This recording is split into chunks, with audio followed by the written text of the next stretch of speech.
마가복음 7장. 바리새인들이 예루살렘에서 온 몇몇 종교학자들과 함께 예수의 주위에 모였다. 그들은 예수의 제자 몇이 식사 전에 씻는 정결 예식을 소홀히 하는 것을 보았다. 바리새인을 비롯한 유대인들은 의식상 손 씻는 신용을 하지 않고는 절대 식사를 하지 않았다. 시장에서 돌아왔을 때는 특히 더욱 문질러 씻었다. 컵과 냄비와 접시를 닦는 것은 말할 것도 없었다. 바리새인과 종교학자들이 물었다. 어째서 당신 제자들은 규정을 우습게 알고 손도 씻지 않고 식탁에 앉는 겁니까? 예수께서 대답하셨다. 너희 같은 사기꾼들에 대해 이사야가 전곡을 찔러서 말했다. 이 백성이 입 바른 말을 거창하게 떠벌리지만 그들의 마음은 딴 데 있다. 겉으로는 나를 경배하는 듯해도 진심은 그렇지 않다.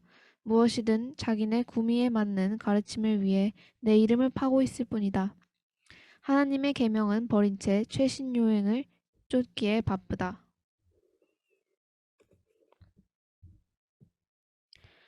예수께서 계속해서 말씀하셨다. 그래, 잘도 하는구나. 너희는 종교의 유행에 따르는데 거주장스럽지 않도록 하나님의 계명을 저버리고 있다. 모세는 너희 부모를 공경하라고 했고 또 누구든지 부모를 욕하는 사람은 반드시 죽여야 한다고 했다. 그러나 너희는 부모에게 드려야 할 것이 있어도 부모 대신에 하나님께 예물로 바쳤습니다. 말하면서 그 계명을 회피하고 있다. 아버지나 어머니에 대한 의무를 그렇게 모면하고 있는 것이다. 너희는 하나님의 말씀을 지워버리고 그 자리에 아무 것이나 원하는 대로 써놓는다. 너희는 이 같은 일을 다반사로 한다. 예수께서 다시 무리를 불러놓고 말씀하셨다. 잘 듣고 마음에 새겨두어라. 너희 삶을 더럽히는 것은 너희가 입으로 삼키는 것이 아니라 너희 입에서 토해내는 것이다. 그것이야말로 정말 더러운 것이다. 예수께서 무리와 헤어져 집에 돌아오셨을 때 제자들이 말했다. 잘 모르겠습니다. 쉽게 설명해 주십시오. 예수께서 말씀하셨다. 너희가 우둔해지기로 작정이라도 한 것이냐? 너희가 입으로 삼키는 것이 너희를 더럽힐 수 없다는 것을 모르느냐? 그것은 너희 마음으로 들어가지 않고 위로 들어가서 장을 지나 결국 변기의 물과 함께 내려간다. 이것으로 음식에 대한 논란은 무의미해졌다. 예수께서는 모든 음식을 먹어도 좋다고 하신 것이다. 예수께서 계속해서 말씀하셨다. 사람 속에서 나오는 것이 사람을 더럽히는 법이다.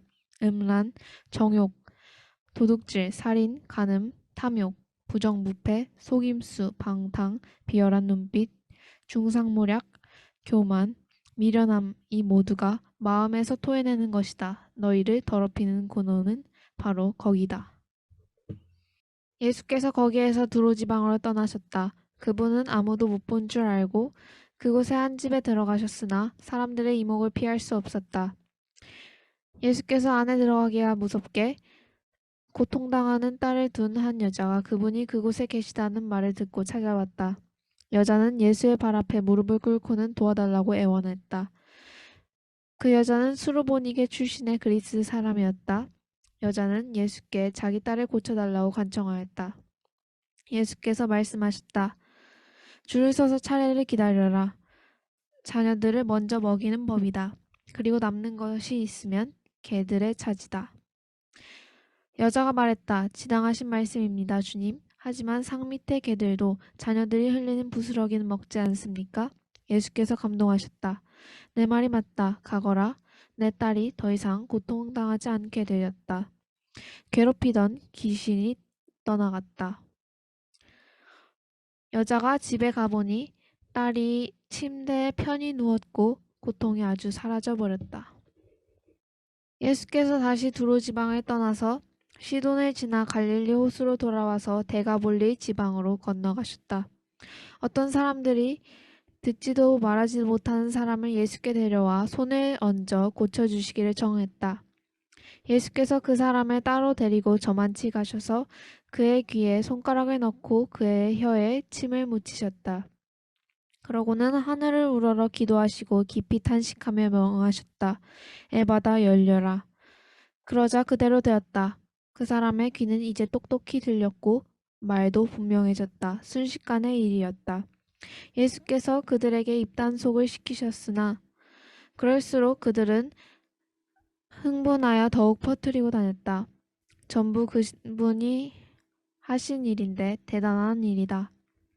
그분은 듣지도 못하는 사람도 듣게 하시고 말하지 못하는 사람도 말하게 하신다.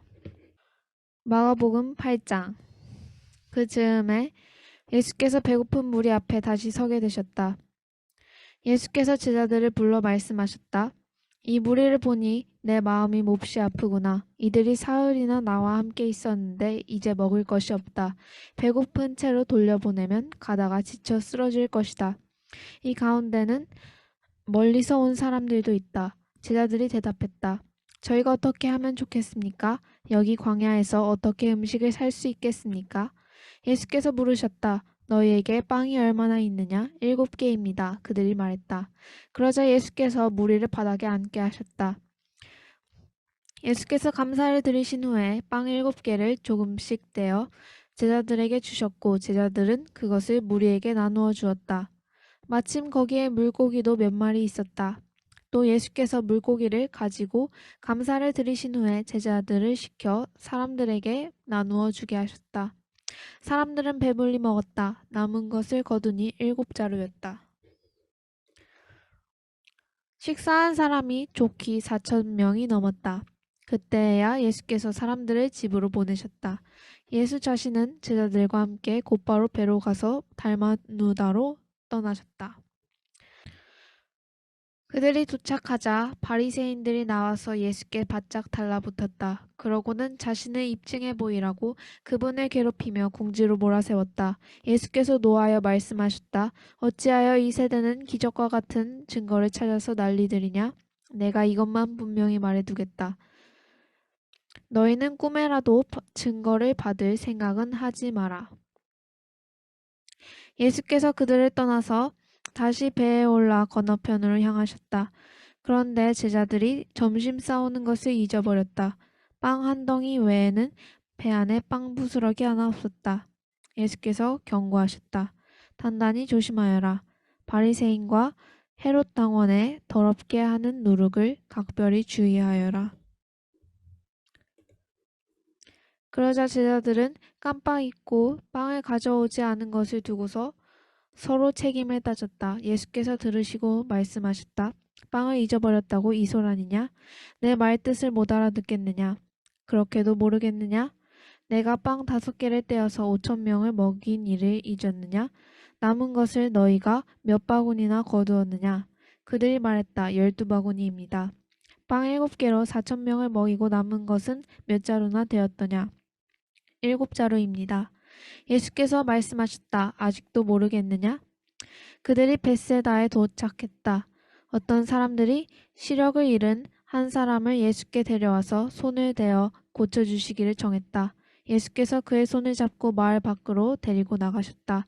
그리고 그 사람의 눈에 침을 묻히고 그에게 손을 얹으시며 물으셨다. 무엇이 보이느냐? 그가 고개를 들었다. 사람들이 보입니다. 마치 나무가 걸어가는 것 같습니다. 예수께서 그의 눈에 다시 손을 얹으셨다. 그 사람은 이리저리 보더니 시력이 완전히 회복된 것을 알았다. 모든 것이 2.0 시력으로 밝히 보였던 것이다. 예수께서 그를 곧장 집으로 돌려보내시며 말씀하셨다. 마을로 들어가지 마라. 예수와 제자들이 빌립보의 가이사랴 근방에 있는 마을들로 향했다. 걸어가면서 예수께서 물으셨다. 사람들이 나를 누구라고 하더냐? 그들이 말했다. 세례자 요한이라고 하는 사람들도 있고 엘리야라 하는 사람들도 있고 예언자 가운데 한 사람이라고 하는 사람들도 있습니다.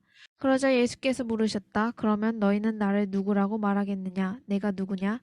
베드로가 대답했다. 주님은 그리스도 곧 메시아이십니다. 예수께서는 그것을 비밀로 하되 아무에게도 입 밖에 내지 말라고 경계하셨다.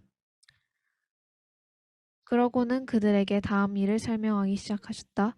이제부터 인자는 처참한 고난을 받고 장로와 대제사장과 종교학자들에게 재판에서 유죄를 선고받아 죽임을 당하고 사흘 후에 다시 살아나야 한다.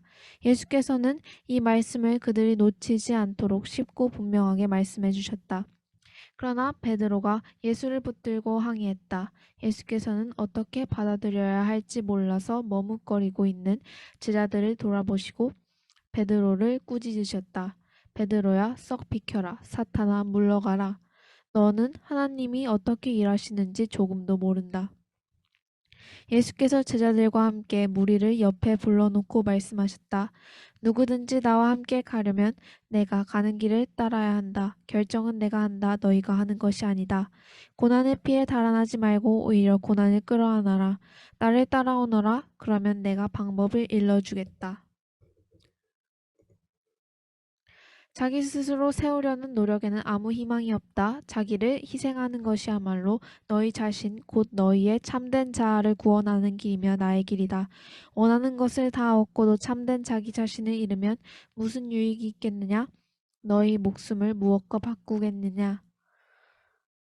너희 가운데 누구든지 변덕스럽고 중심 없는 친구들과 사귀면서 나와 너희를 인도하는 내 방식을 부끄러워하면 인자도 아버지 하나님의 모든 영광에 쌓여 거룩한 천사들을 거느리고 올 때 그를 더 부끄럽게 여길 줄로 알아라.